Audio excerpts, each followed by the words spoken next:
La del 11J, de Elsa Bornemann. Cuesta creer que una abuela no ame a sus nietos, pero existió la viuda de R, mujer perversa, bruja del siglo XX, que solo se alegraba cuando hacía daño. La viuda de R nunca había querido a ninguno de los 3 hijos de su única hija, y mucho menos los quiso cuando a los pobrecitos les tocó la desgracia de ir a vivir con ella después del accidente que los dejó huérfanos y sin ningún otro pariente en Océanos a la Redonda. Durante los años que vivieron con ella, la viuda de R trató a los chicos como si no lo hubieran sido. ¡Ay, si los había mortificado! Castigos y humillaciones a granel, sobre todo a Lilibet, la más pequeña de los hermanos. ¿Acaso porque era tan dulce y bonita, idéntica a la mamá muerta, a quien la viuda de R tampoco había querido, por supuesto, porque era algo perversa, ¿no? Luis y Leandro no lo habían pasado mejor con su abuela, pero al menos sus caritas los habían salvado de padecer una que otra crueldad. No se parecían a la de Lilibet, y por lo tanto, a la vieja no se le habían transformado en odiados retratos de carne y hueso. El caso fue que tanto sufrimiento soportaron los 3 hermanos por culpa de la abuela, que no bien crecieron y pudieron trabajar, alquilaron un departamento chiquito y allí se fueron a vivir juntos. Pasaron algunos años más. Luis y Leandro se casaron y así fue como Lilibet se quedó solita en aquel 11J. Contrafrente, 2 ambientes, teléfono, cocina y baño completo, más balconcito a pulmón de manzana. Lili era vendedora en una tienda y a partir del atardecer estudiaba en una escuela nocturna. Un viernes a la medianoche, no bien acababa de caer rendida en su cama, se despertó sobresaltada. Una pesadilla que no lograba recordar acaso. Lo cierto fue que la muchacha empezó a sentir como que algo le aspiraba las fuerzas, el aire, la vida. Esa sensación le duró alrededor de 5 minutos inacabables. Cuando concluyó, Lilibet oyó fugazmente la voz de la abuela y la voz aullaba desde lejos. Lilibet, pronto nos veremos, Lilibet, Lilia. La jovencita encendió el velador y la radio y abandonó el lecho. Indudablemente, una ducha tibia y un tazón de leche iban a hacerle muy bien después de esos momentos de angustia. Y así fue. Pero a la mañana siguiente, lo que ella había supuesto una pesadilla, más comenzó a prolongarse, aunque ni la misma Lili pudiera sospecharlo todavía. Las voces de Luis y Leandro a través del teléfono le anunciaron: esta madrugada falleció la abuela.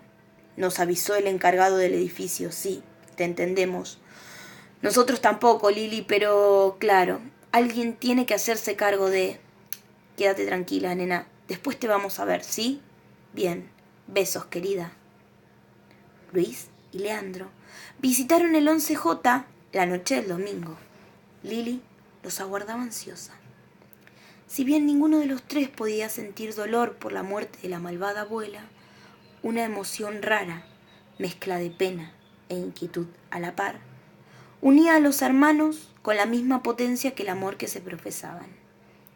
Si estás de acuerdo, nena, Leandro y yo nos vamos a ocupar de vender los muebles y las demás cosas, ¿eh? Y pensamos que no te vendrían mal algunos artefactos. Esta semana te los vamos a traer. La abuela se había comprado una TV color, licuadora, heladera, ilustradora y lavarropas ultramodernos. ¿Qué te parece? Lilibet los escuchaba como atontada. Y como atontada, recibió el sábado siguiente los 5 aparatos domésticos que habían pertenecido a la viuda de R, que en paz descanse. Su herencia, visible e intangible. La otra Lili acababa de recibirla también, aunque ¿cómo podía darse cuenta? ¿Quién hubiera sido capaz de darse cuenta? Más de 2 meses transcurrieron en los almanaques, hasta que la jovencita se decidió a usar esos artefactos que se promocionaban en múltiples propagandas. Tan novedosos y sofisticados eran. un día superó la desagradable impresión que le causaba al recordarle a la desamorada abuela, y finalmente comenzó con la licuadora. Aquella mañana de domingo, tanto Lilibet como su gato se hartaron de bananas con leche. A partir de entonces, comenzó también a usar la lustradora. Enchufó la lujosa heladera con freezer, hizo que instalaran el televisor con control remoto y puso en marcha el enorme lavarropas. Este aparato era verdaderamente enorme. La chica tuvo que acumular varios kilos de ropa para poder usarlo. ¿Para qué habría comprado la abuela semejante armatoste, solitaria como habitaba en su casa? A lo largo de algunos días, Lilibet se fue acostumbrando a manejar todos los electrodomésticos heredados, tal como si hubieran sido suyos desde siempre. El que más le atraía era el televisor color, claro. Apenas regresaba al departamento después de su jornada de trabajo y de estudio, lo encendía y miraba programas de trasnoche. Habitualmente se quedaba dormida sin ver los finales. Era entonces el molesto zumbido de las horas sin transmisión el que hacía las veces de despertador a destiempo. En más de una ocasión, Lili se despertaba antes del amanecer a causa del shhh que emitía el televisor encendido al divino botón. Una de esas veces, cerca de la madrugada de un sábado, como otros, la jovencita tanteó el cubrecama medio dormida, tratando de ubicar la cajita del control remoto que le permitía apagar la televisión sin tener que levantarse. Al no encontrarlo, se despabiló a medias. La luz platinosa que proyectaba el aparato más su chinchirriante sonido terminaron por despertarla totalmente. Entonces la vio, y un estremecimiento le recorrió el cuerpo. La imagen del rostro de la abuela le sonreía sin sus dientes desde la pantalla. Aparecía y desaparecía en una serie de flashes que se apagaron de pronto, tal como el televisor, sin que Lili hubiera siquiera rozado el control remoto. A partir de aquel sábado, el espanto se instaló en el 11J como un huésped favorito. La pobre chica no se animaba a contarle a nadie lo que estaba ocurriendo. ¿Me estaré volviendo loca?, se preguntaba aterrorizada. Le costaba convencerse de que todos y cada uno de los sucesos que le tocaba padecer estaban formando parte de su realidad cotidiana. Para aliviar un poquito su callado pánico, Lilibet decidió anotar en un cuaderno esos hechos que solamente ella conocía, tal como se habían desarrollado desde un principio. Y anotó entonces, entre muchas cosas, que la lustradora no me obedece. Es inútil que intente guiarla sobre los pisos en dirección que deseo. El aparato se pone en acción sus propios planes, moviéndose hacia donde se le antoja.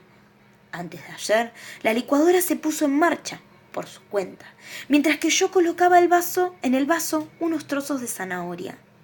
Resultado, 2 dedos heridos. La heladera me depara horrendas sorpresas. En él encuentro largos pelos canosos enrollados en los alimentos, aunque lo peor fue abrir el freezer y hallar la dentadura postiza. La arrojé por el incinerador. La desdentada imagen de la abuela continuó apareciendo y desapareciendo de pronto en la pantalla del televisor durante las funciones de trasnoches. Mi gato Sambri parece percibir todo. Se desplaza por el departamento casi siempre erizado. Fija su mirada redondita aquí y allá, como si lograra ver algo que yo no. El único artefacto que funciona normalmente es el lavarropas. Voy a deshacerme de todos los demás malditos aparatos, a venderlos, a regalarlos mañana mismo, durante esta siesta dominguera, mientras me dispongo a lavar una montaña de ropa. Aquí concluyen las anotaciones de Lilibet. Abruptamente, y un trazo de bolígrafo azul sale como una serpentina desde el final de esa A hasta llegar al extremo inferior de la hoja. Tras un día y medio sin noticias de Lili, los hermanos se preocuparon mucho y se dirigieron a su departamento. Era el mediodía del martes siguiente a esa siesta dominguera. Apenas arribados Luis y Leandro se sobresaltaron. Algunas vecinas cuchicheaban en el corredor general, otra golpeaba a la puerta del 11J, mientras que el portero pasaba el trapo de piso una y otra vez. No sabemos qué está pasando adentro. La señorita no atiende el teléfono, no responde al timbre ni a los llamados. Desde ayer que... Agua jabonosa seguía fluyendo por debajo de la puerta hacia el corredor general como un río casero. Dieron parte a la policía.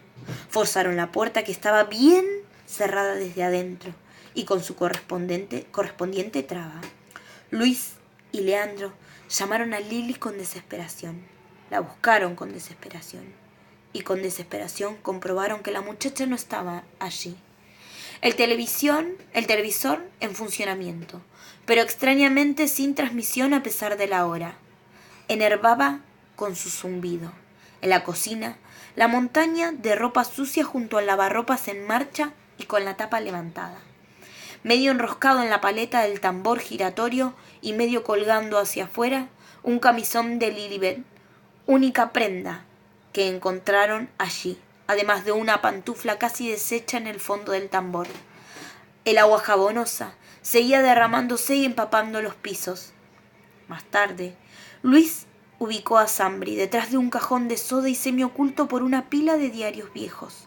El animal estaba como petrificado y con la mirada fija en un invisible punto de horror del que nadie logró despegarlo todavía. Se lo llevó Leandro, el gato, único testigo. Pero los gatos no hablan.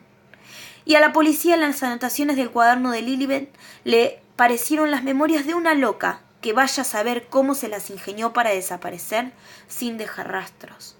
Una loca suelta más. La loca del 11J, como la apodaron sus vecinos cuando la revista para la que yo trabajo me envió a hacer esta nota.